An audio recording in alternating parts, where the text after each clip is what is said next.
Jadi kula suwun seperti keinginannya Rasulullah sallallahu alaihi wasallam.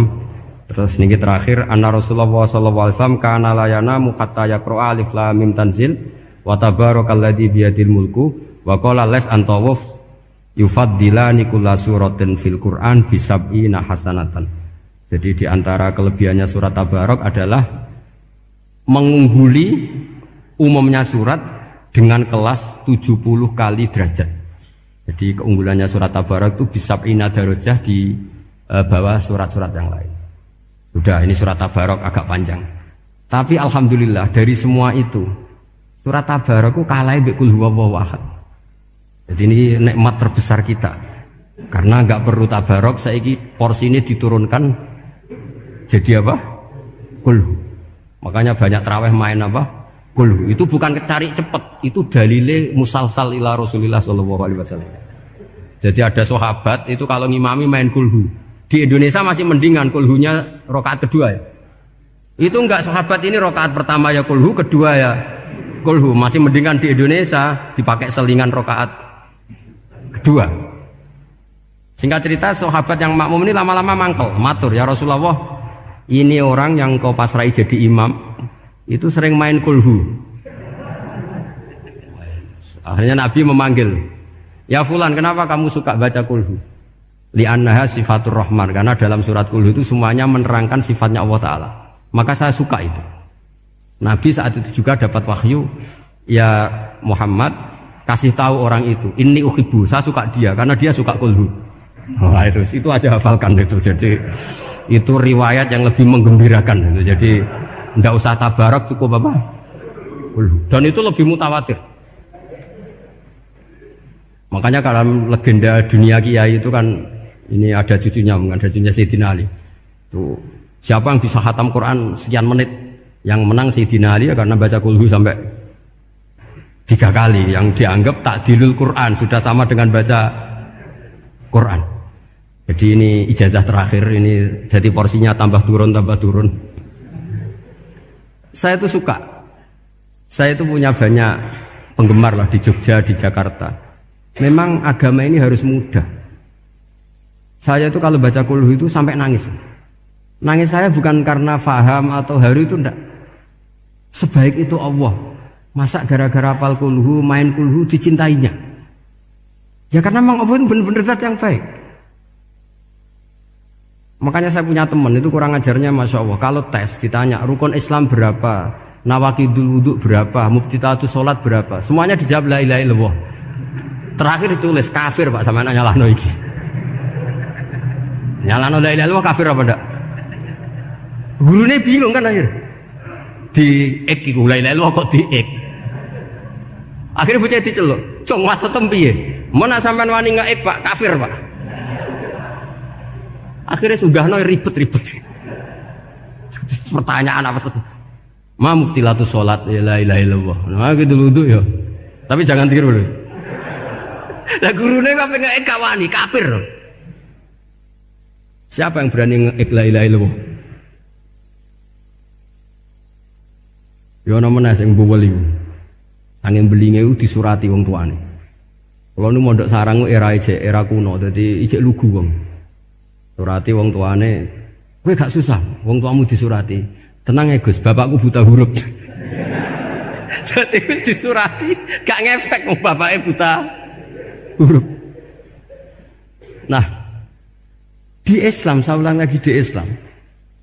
Dengan tanda kutip kesalahan-kesalahan kecil gini ku zaman Nabi, sahabatnya Nabi, iku kabeh iku dadi berkah. Makanya enggak ada ilmu sebarokah kayak zaman Nabi. Wong goblok wae dadi berkah. Sampai Nabi ngendikan aksaru ahlil jannah al-bulu, akeh-akeh penduduk swarga iku wong goblok.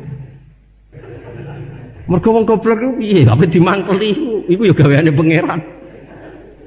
Nabi itu pernah disomasi wong goblok.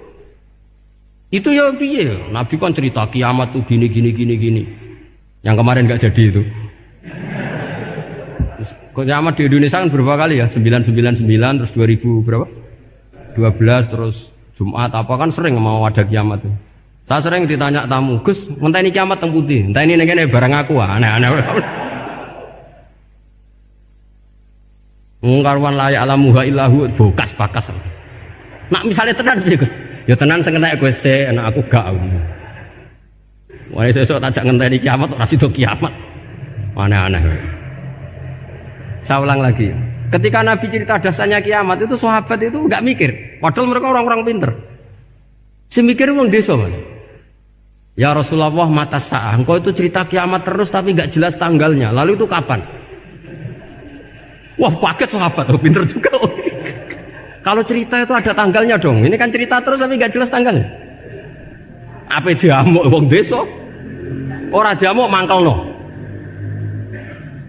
Nabi meneruskan tentang ahwalil kiamah, masih nerangkan ahwalil kiamah. Dibaleni lagi. Ya Rasulullah mata sa'ah. Lalu kiamat itu kapan? Ini kalau ijazai, jadi bodoh tapi untuk ridhanya Allah Ta'ala pun. Kalau lah kadang jadi pinter gue nyesal. Ribet. Kongkonan ini, kongkon Pak Najib barang ini akhirnya. Gara-gara pinter. Padahal kok ya wong bodoh lah mlebu swarga, ribet kan? Direwangi dadi wong alim, sebelum kok wong bodone ya melok mlebu swarga. Wong gelombang kedua itu pengumumannya siapa pencinta Nabi, pencinta wong alim masuk swarga. Yang pertama seleksinya agak ketat, yang kedua itu ya muhibbin mun cukup mun. Jadi sebenarnya swarga ya ketemu wong ras jelas-jelas nih. Wah repot ya. Akhirnya ketika Nabi gak jawab, sahabat itu banyak yang analisis kariha makola, lam yasma, ada yang bilang lam yasma, memang Nabi tidak dengar. Ada yang analisis sami'a wa kariha makola, sebenarnya Nabi itu dengar tapi gak suka karena pas khutbah diket, diinterupsi. Karena diulang-ulang lagi akhirnya akhirnya Arabi tadi mengulang-ulang lagi, akhirnya Nabi jawab. Karena Nabi itu orang yang sangat pintar, jawabnya ma'atatalaha, kamu kok berani tanya kiamat kapan, persiapan kamu apa? Fawawahi ma'atatulaha kabiro sholatin wala siyamin wala kata wa kata walakin ni uhibbuka. Cek menang ya pede. Apa Nabi tanya persiapan saya? Oh kalau sholat saya biasa kok bangga. Wes wong desa biasa kok. Fawawahi ma'atatulaha kabiro sholatin, saya sholatnya biasa, puasa biasa. Maksudnya wajib-wajib tok lah, ndak aneh-aneh. Tapi walakin ni uhibbuka, tapi saya ini mencintai engkau. Apa jawabannya Nabi? Almar'u ma'aman ahabba. Dan itu melegenda seluruh dunia, baru kayak Bedui. Jadi semua orang yang hafal hadis almar'u ma'aman ahabba atau anta ma'aman ahbabta itu barokatu hadal badui, karena berkahnya orang Bedui. Dan hadis itu mutawatir karena dikatakan Nabi ketika khutbah, orangnya banyak yang hadir banyak. Barokahnya orang Bedui, gak disopan santun. Mukjizatnya Nabi seringnya gara-gara orang Bedui. Nabi khutbah, wis khutbah cerita akhirat, cerita kebaikan. Ya Rasulullah, khutbah mohon bakas akhirat kebaikan. Sekarang itu tidak ada hujan, halakatil amwal. Sekarang harta hilang semua. Hewan-hewan sudah mau mati semua karena apa? Kekeringan. Mohon jenengan rasa bakas niku pun jaluk udan mawon. Nabi langsung wah langsung udan tuwres. Nak jari ulama lah Nabi berodok gelos putih udan seminggu nganti akhirnya sapi ini gak mati krono kehausan tapi kelentir. Parani nek Nabi nuni ora ngrasa salah paren ya Rasulullah. Wong kula yo donga udan ben ra mati, saiki mati tenggelam. Mun lereni santai wae. Akhirnya Nabi itu nuruti meneh. Allahumma hawalena wala alina Allahumma alal akam wa dzirab terus. Di wong desa. Betapa barokahnya wong desa iki orang tahu. Betapa Rasulullah itu sekali ngendikan alam itu harus tunduk. Jadi min mu'jizati Rasulullah sallallahu alaihi wasallam itu sekali ngendikan alam itu harus ngikuti.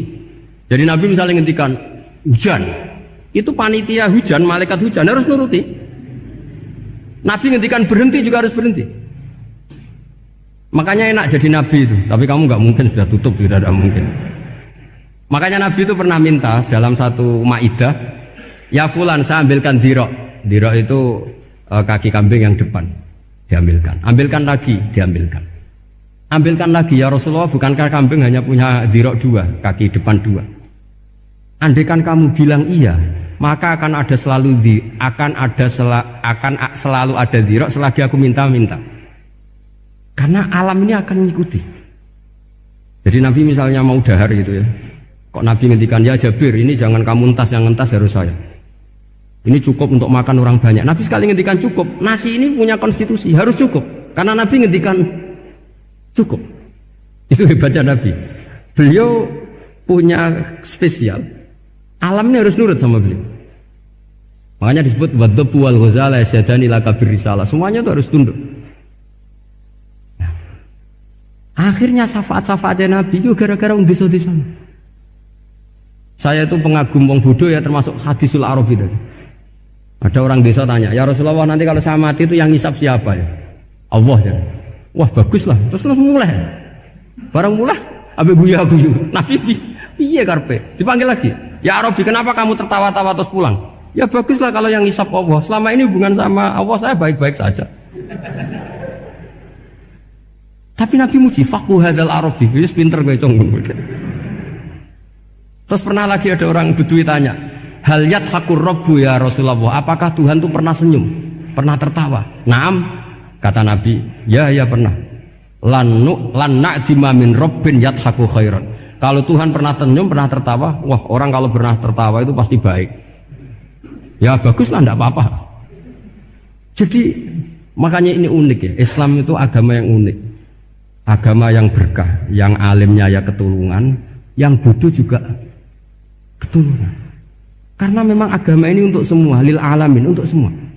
Maka kata Imam Ghazali, Allah mengutus Nabi itu diutus ke raja-raja, diutus ke pedagang, diutus ke aromil, diutus ke fukara, diutus ke birokrat, diutus ke apa saja. Ila jami'i sunufin nas, ila jami'i asnafin nas.